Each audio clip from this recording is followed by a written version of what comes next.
नमस्कार, मेरा नाम है मैक्स और मैं स्वागत करता हूं आप सबका अपने YouTube channel max centre for study. और आज हम बात करेंगे अभी फ़िलहाल पिछले महीने न्यूज़ में रहा एक पेटिशन के बारे में। इस पेटिशन में ज्ञानवापी मस्जिद की कार्बन डेटिंग के बारे में ये पेटिशन दायर की गई थी, जिसको कोर्ट ने रिजेक्ट कर दिया। तो आखिर ये कार्बन डेटिंग होते क्या है और कोर्ट ने इस पेटिशन को रिजेक्ट क्यों कर दिया, ये आज हम सिंपल और आसान भाषा में जानेंगे कि कार्बन डेटिंग से कैसे हम हज़ारों साल पुराने किसी पेड़ पौधे, जीव जंतु या लकड़ी या कोल की हम उम्र कैसे पता करते हैं कि ये कितने साल पहले ख़त्म हो चुका था और इसकी उस वक्त ये किस काल का होगा या इसकी कितनी उम्र होगी। ये सब हम कार्बन डेटिंग की पद्धति से ही जानते हैं। तो आज हम इस कार्बन डेटिंग को थोड़ा आसान भाषा में जानेंगे और कोशिश करेंगे कि आप लोगों को ये आसानी से समझ में आ जाए, क्योंकि ये फ़िलहाल अभी एक पेटिशन के जरिए कार्बन डेटिंग की मांग की गई थी। तो कार्बन डेटिंग होता क्या है?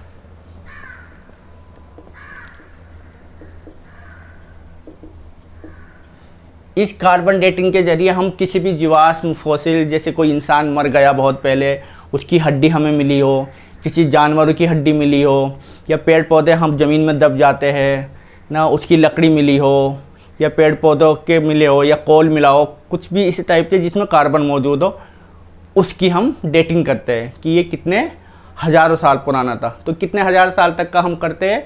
लगभग 70,000 साल तक की हम गणना इससे करते हैं।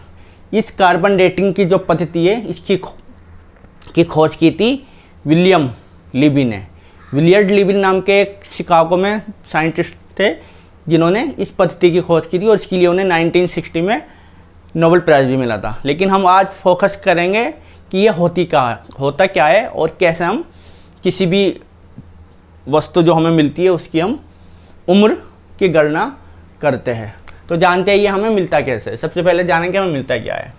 देखिए, ये सन, यहाँ से हमें मिलती है कॉस्मिक रेडिएशन। कॉस्मिक रेडिएशन,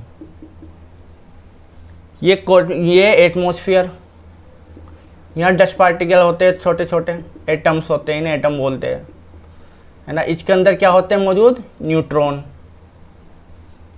फिर एटमॉस्फेयर में और क्या होती है? नाइट्रोजन, लगभग 78%। और ये अर्थ सरफेस। और फिर इस अर्थ पे मिलते हैं हमें प्लांट, है ना, एनिमल्स, ह्यूमन बीइंग, ईटीसी, ये सब मिलते हैं। तो जब यहाँ से कॉस्मिक रेडिएशन आती है तो ये तो ये इसके साथ कोलाइड करती, और कोलाइड करने के बाद न्यूट्रॉन यहाँ से रिलीज होते हैं। ये न्यूट्रॉन फिर नाइट्रोजन के साथ क्या करेंगे? रिएक्शन करेंगे। नाइट्रोजन के साथ क्या करेंगे? रिएक्शन करेंगे। तो नाइट्रोजन के साथ न्यूट्रॉन जब रिएक्शन करता है तो इससे एक प्रोटॉन बाहर हो जाता है, तो ये बचता है एटम 6। और जो न्यूट्रॉन होता है वो न्यूट्रॉन 14 ही रहता है। तो ये आइसोटोप बन जाता है, जिसको हम C14 बोलते हैं, जिसको हम कार्बन 14 भी बोलते हैं। इसी की मदद से हम कार्बन डेटिंग करते हैं। तो ये हमें इस तरीके से हमें कोलाइड करता है, इसके साथ रिएक्शन करता है। रिएक्शन करने के बाद C14 तैयार हो जाता है। और C14 अब आता कैसे है हमारे? तो C14 में क्या होता है? जो ये प्लांट होते हैं, जो प्लांट होते हैं या ट्रीज होते हैं, ये क्या करते हैं? ये अपना खाना बनाते हैं फोटोसिंथेसिस से। तो ये क्या करते हैं? यहाँ से कार्बन डाइऑक्साइड तो लेते हैं, CO2 लेते हैं, कार्बन डाइऑक्साइड लेते हैं और ऑक्सीजन को ये छोड़ते हैं। तो इसी कार्बन डाइऑक्साइड में कार्बन मौजूद होते हैं और इन्हें C14 मिल जाता है। इसी प्लांट को यूज करते हैं फिर कौन? इस प्लांट को यूज़ कौन करते हैं? एनिमल्स भी खाते हैं इसे और ह्यूमन बीइंग भी खाते हैं। तो इस तरीके से ये कार्बन 14 प्लांट में भी आ जाता है, एनिमल्स में भी आ जाता है और ह्यूमन बीइंग में भी आ जाता है। अब ये जब तक आता रहता है जब तक ये जिंदा रहते हैं, जब तक ये जिंदा रहते हैं, जब तक ये आता रहता है। लेकिन जब ये ख़त्म हो जाते हैं तो क्या होता है? कार्बन का डिके शुरू हो जाता है।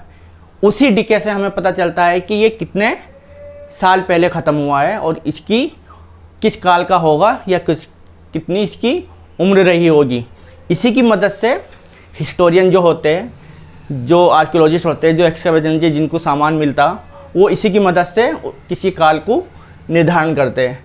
तो इस प्रकार ये प्लांट में, एनिमल्स में और ह्यूमन बीइंग में कार्बन 14 आ जाता है। अब ये कार्बन 14 जब ये जिंदा रहते हैं तो ये कार्बन लेते रहते हैं कार्बन डाइऑक्साइड के थ्रू। मरने के बाद ये लेना बंद करते तो इसका डिके हो जाता।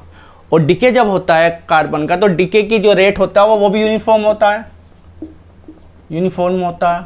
ऐसा नहीं कि पहले साल में पता चला कि 10% कम हो गया, दूसरे साल में 30%, ऐसा नहीं होता। इसके डिके होने की भी रेट जो होता है वो यूनिफॉर्म होता है। तो मान लिया कि कोई प्लांट मर गया, कोई एनिमल मर गया या ह्यूमन बीइंग की कोई हड्डी मिली है, तो हमने इसमें ये जाना कि ये डिके हो गया। अब इसमें कार्बन का क्या हो रहा है? डिके हो रहा है। कार्बन जो भी प्लांट एनिमल या ह्यूमन बीइंग मरे उसमें अब डिके होना शुरू हो गया। मान लिया कि किसी वस्तु में ये ह्यूमन बीइंग की हड्डी है, इनकी हड्डी मिली, इसमें मान लिया 100% कार्बन। जब ये मरा अब इसका डिके शुरू होगा, तो ये आधा 50% ख़त्म होने में लगता है इसे 5730 साल प्लस माइनस 40। इतने साल में ये आधा ख़त्म हो जाता है। फिर आधा अब बचेगा 25%, फिर लगेंगे इसे 530 साल। फिर बचेगा ये 12.5%, फिर लगेंगे इसे 530 साल। इस तरीके से ये ख़त्म डीके होता जाता है। और फिर लगभग 70,000 साल में ये पूरा ख़त्म हो जाता है। इसी के आधार पर हम पता लगा लेते हैं कि ये कितने वर्ष पहले इसमें कार्बन आना बंद हुआ और ये कार्बन का डिके शुरू होगा। तो इस प्रकार से हमें जो प्लांट, पेड़ पौधे ज़मीन में दबे हुए मिलते हैं या लकड़ी के फॉर्म में मिलते हैं या कोल के उसमें, या कोई ह्यूमन बीइंग की हड्डियाँ फॉसिल्स मिलते हैं या एनिमल्स के फॉसिल मिलते हैं, तो इसके अनुसार हम उसकी उम्र की गणना करते हैं और एक अनुमान लगाते हैं कि ये इस वक्त का रहा होगा। तो आज हमने जाना है कार्बन डेटिंग के बारे में। इसकी डेट निकालते हैं हम कार्बन के थ्रू। मिलता हमें इस तरीके से, जैसे मैंने बताया, रेडिएशन से एटम के साथ न्यूट्रॉन कोलाइड करते हैं, न्यूट्रॉन कोलाइड करता नाइट्रोजन के साथ, नाइट्रोजन से फिर एक प्रोटॉन बाहर हो सकता है, तो C14 हमें मौजूद मिलता है। और C14 को एटमॉस्फेयर से कौन लेता?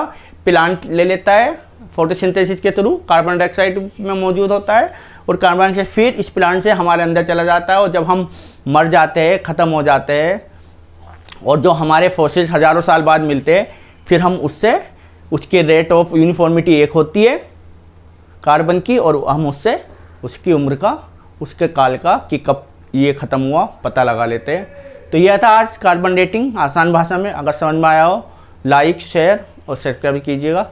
धन्यवाद। फिर मिलते हैं एक नई टॉपिक पे।